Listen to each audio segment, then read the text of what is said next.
এই ছেলে, তোমার গাড়ি কি এখনো পরিষ্কার হয়নি? না 5 মিনিট সময় লাগবে? আরে আমার হাতে এত সময় নাই, আমি এখনই উঠবো। আচ্ছা আপনি উঠেন তো দেখি গাড়িতে। উঠে আপনি কি করেন? এই বয়স্ক মহিলারা খুব কথা বলে, এই চাকরি আর আমি করব না। আরে বাহ, সামনের সিটে বসে আমাকে ভালোই লাগতেছে। এই বাড়িতে আমি চাকরি করব না, আমি চাকরিটা ছেড়ে দিব।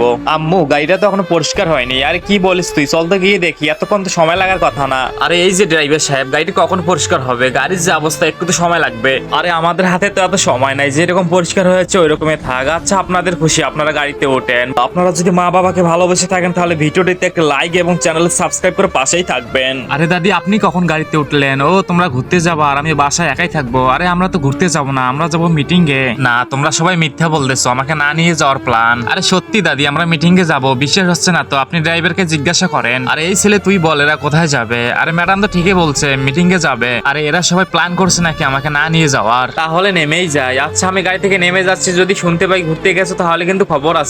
যাক বাবা, চলে গেছে। ড্রাইভার চলো এখন তুমি, আজকে সারাদিন ঘুরবো আর অনেক মজা করব। কি আর করবো, বাসায় আমাকে আজকেও একাই থাকতে হবে। যাই বাসা যাই। ড্রাইভার সাহেব, তোমাকে ধন্যবাদ আমাদের পক্ষে কথা বলার জন্য।